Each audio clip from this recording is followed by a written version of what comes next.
tere tulemast vaatama siis 4. osa sarjast Muutus läbi armastuse. Ma jõudsin täna laivi 1 minut varem. Kas ei saa minna paremaks? Muidugi saab. Seega ootan, kuni te siia kenasti jõuate vaatama. Siis seni ma teen nagu ikka lühikese tutvustuse, kes olen mina. Mina olen Kristina Reinberg ja olen siis selle grupi looja, mis on maagilised taipamised Facebookis ja mul on nii hea meel, kui sa oled siia jõudnud vaatama, siis pane mulle siia alla sõnum tere.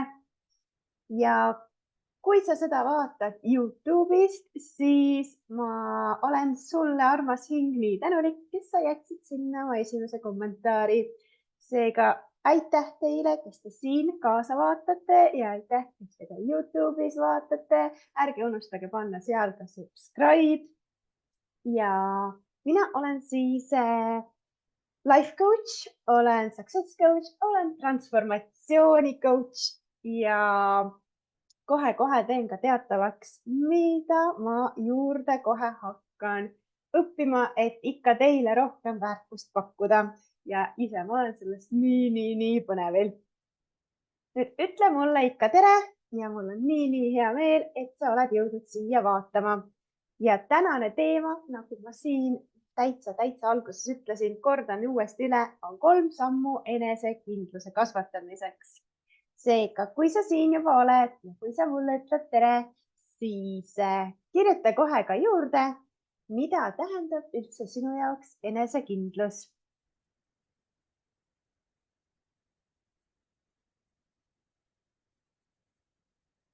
Ja milline on sinu arvates enesekindel inimene? Et mõtle ka korraks selle peale, milline on enesekindel inimene sinu arvates? Minu jaoks tähendab siis enesekindlus eelkõige julgust proovida uusi asju ja seda siis ilma kartmata kas ebaõnnestumist või kriitikat. Ja see on ka usk iseendasse, enda võimetesse ja enda edusse või siis edukusse. Et see on see, mida tähendab minu jaoks enesekindlus. Et ma ei karda astuda samme, et ma ei karda astuda välja mugavustsoonist. Seda, et hirmu ei oleks, sellest me kahjuks ei pääse, et alati käib kaasas ka ikkagi pisike hirm, kas siis väiksem või suurem ja et hirmud käivad ikka meiega kaasas, et seda kõige enesekindlamal inimesel, sest enesekindlus on miski, mida saab arendada. Et enesekindlus ei ole üldsegi mingi iseloomuomadus, vaid see on omadus ja oskus, mida saab arendada ja kuidas seda arendada, arendades siis läbi tegutsemise.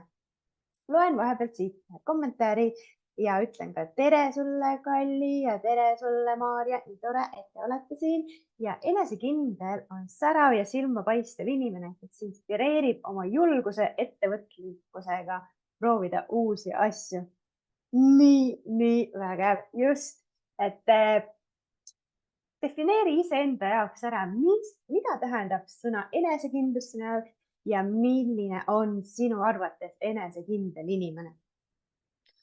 Nüüd, kui ma toon enda näite, kuidas on minu enesekindlus kasvanud, siis neid näiteid tuleb varrukast ja ma usun, et ka teil tuleb varrukast, kui te korraks peatute ja mõtlete, kuidas on sinu enesekindlus kasvanud. No kõige esimene näide, kõige värskem, mis mul kohe tuleb, on kasvõi needsamad laivid siin, et tulla laivi ja mitte ainult, vaid ka panna üldse YouTube'i. Et kõige esimene laiv, mis sai siis ülesse pandud, no see oli jalgu nõrgestav, no täielikult süldid ja siis juba järgmisega läks see kergemaks ja juba kui 3. sai ka üles, siis enam ei tekkinud ei ärevust ega jalad enam ei võdisenud all. Ja ka nüüd, kui see 4. sinna läheb, no aina kergemaks.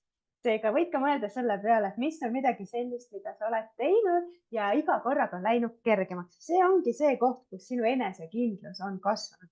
Tere, Tiina, nii tore, et sa oled ka siin mind vaatamas ja kaasa rääkimas. Nüüd teine näide, kuidas minu enesekindlus on kasvanud ja sa võid ka kirjutada siia, et kas sina tunned ennast ära selles. On näiteks veebiseminaridel, webinaridel osalemine. Kui tihti me märkame seda, et ei juleta panna kaameraid tööle ja täpselt mina olin ka üks nendest, et olin üks must kastike valge nimega. Et just hiljuti sain selle kohta väga huvitava vaatenurga, et see on justkui hauakividele rääkimine. Et jah, mina olen vahepeal toonud siin välja selle, et kui ma olen mõnel webinaril, kus kaamerad, ütleme nii, et suurem osa, kui on kinni, siis oleks justkui klassiruum, kus kõik istuvad paberkotid peas ja tegelikult ma tean, et on seal, aga ma ei näe, kes on selle nime või kes on selle kastikese taga. Et mõtlege selle peale, et ja mina olin ka üks nendest absoluutselt, aga pärast seda, kui ma hakkasin rohkem enesearenguga tegelema, hakkasin virtuaalse assistendi teenust pakkuma, no siis ma pidin ikkagi kaamera tööle panema, et olla nii-öelda enda kliendile kasvõi see üks tuttav nägu sealt teiste inimeste seas. Seega julgustan ka teil tulla mugavustsoonist välja ja panna, kui te osalete kusagil veebiseminaril, siis panna lihtsalt kaamera käima. Et tihti ongi see, et mõeldakse, mida teised arvavad või kas mul on ikka kõik korras, aga lõppude lõpuks kõik vaatavad iseennast, sättides siis juukseid ja olla võimalikult korralikult. Et ei juhtu mitte midagi, keegi plätuga läbi kaamera vastu vahtimist ei löö. Aga nüüd veel, kuidas enesekindlust veel saab kasvatada, on näiteks tagasisidevormidele ka vastamine ja kui sa teed seda üldse videona, no see kasvatab nagu eriti kiiresti ja eriti jõudsalt sinu enesekindlust ja kindlasti aitab ka enesekindluse kasvatamisele kaasa ei ütlemine. Et ka seda olen ise täiesti kogenud, et julgus öelda ei, siis see iga ei tõstab eneseusku, eneseväärtust ja enesekindlust. Et mõtle ka selle peale, et millise tundega sa näiteks ütled kellelegi mingil põhjusel ei, siis kuidas sa ennast tunned? Ja enesekindlus ja enesehinnang käivad väga-väga käsikäes ja täpselt samamoodi on ka enesekindlus ja enesearmastus, et ka need käivad käsikäes. Ja ma jagan 3 sammu, kuidas enesekindlust kasvatada. Ma teen väga-väga lühidalt, et hoida need lühilaivide sarjad siis lühikesed kuni 15 minutit, et jõuaksite neid ka lõpuni vaadata. Ei pea siin pikka loengut. Nüüd esimene samm, mis ma tahaksin välja tuua, on see, et alusta väikeste võitude ja saavutuste märkamisega ja seda igapäevaelus. Kirjuta mulle siia kommentaari, kas sina märkad, kas sa peatud, et märgata ja tunnustada iseennast ja enda igapäevaseid võite. Mis on sul läinud täna hästi? Kirjuta mulle kohe siia. Praegu kui kell on 2:08 minutit, mis on sul täna hommikul läinud juba hästi? Ja kui sa vaatad seda järgi, siis kirjuta ka kohe kaasa, et mis on sinul läinud täna hästi.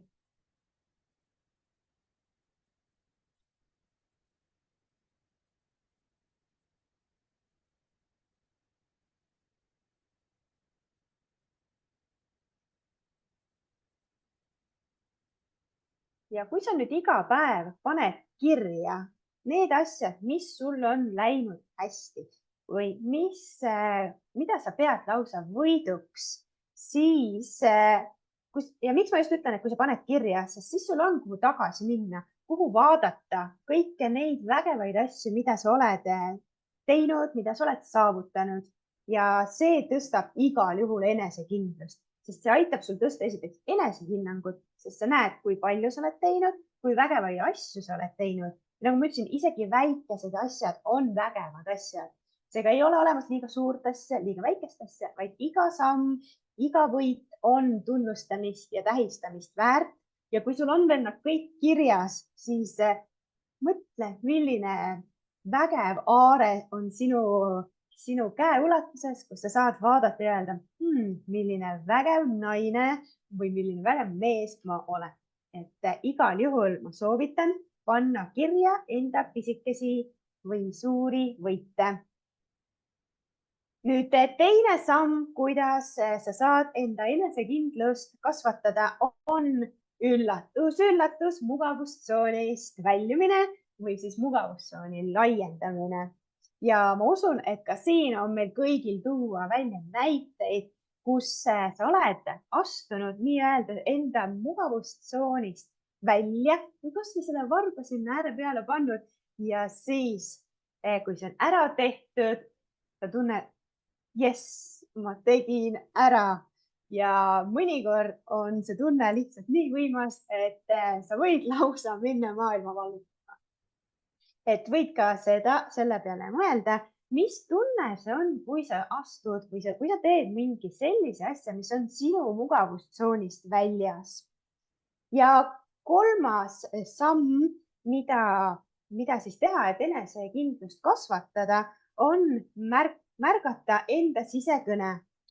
Ehk siis need mõtted, kus sa mõtled, et see on võimatu, ma ei saa hakkama, et ära märgata, millal see hetk tuleb, kui see sisekõne sinule tekib, et peata see ja küsi enda käest, miks ma arvan, et ma ei saa sellega hakkama või miks ma üldse seda arvan. Seega, siis sa saad ka sellele vastuse ja leia põhjused, miks sa tegelikult saaksid hakkama. Need on sellised 3 pisikest sammukest, mida ma soovisin sinuga täna siin jagada, kuidas enesekindlust saaks hakata üldse kasvatama. Ja kui sa oled valmis tegema ühe suurema sammu, siis alustab 9. septembril enesekindluse maraton, kuhu ma ootan ka sind osalema. Ja selle lingi ma panen siia samma laivi juurde pärast ja alustame kõik koos. Mida see sisaldab? See on 30-päevane nii-öelda väljakutse formaadis maraton, kus on üsna palju kirjutamist. Seda ma ütlen kohe ette. On üsna palju kirjutamist, sest sa saad tuttavaks iseendaga, kes sa oled täna ja ka selle naisega, kelleks sa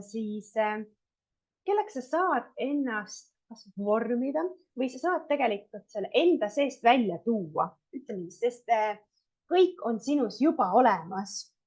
Ja kui see on juba olemas, siis seda tuleb lihtsalt näidata. Seega julge tulla välja, julge saada enesekindlamaks ja mis ma siia juurde veel ütlen, mis on see, mis aitab enesekindlust kasvatada, on see, kui sa tead, mida sa tahad, mis on sinu kirg ja ka sellega saan ma seekord sind sealt aidata veel nii-öelda järgmisel tasemel, sest mul on kohe täitumas taas tööriistakast, sest nimelt oktoobris ma läbin kursuse, ma juba alustasin õppimist, läbin kursuse Passion Test Facilitatoriks. Ehk siis ma saan sinuga läbi viia Passion Testi, mis on siis kiretest, mis aitab sul paika panna, mis on ka sinu kirg, et teada saada, mis on need sinu kired. Seega, aga mis ma tahan siia juurde öelda, sellest saavad osa esialgu ainult enesekindluse maratonil osalejad, kes siis vastava boonuse endale valivad. Igatahes mina olen mega põnevil. Ma näen ka, et Maarja, sina oled põnevil ja mul on nii hea meel, et sa oled juba kirjas. Sellest saab tulema üks vägev maraton, kelle jaoks spurt. Aga see saab tulema midagi väga-väga vägevat, sest eelmine kord oli see lihtsalt ka nii suurepärane ja ma olen kõigile nii tänulik, kes tookord osalesid ja ma olen juba ette tänulik teile, kes te seekord osalete. Seega aitäh sulle, et sa siin olid mind vaatamas. Aitäh, et sa kaasa rääkisid ja lihtsalt tähistan praegu seda, et kõik sujus nii kenasti ja veel kord aitäh sulle ja kohtume järgmisel nädalal.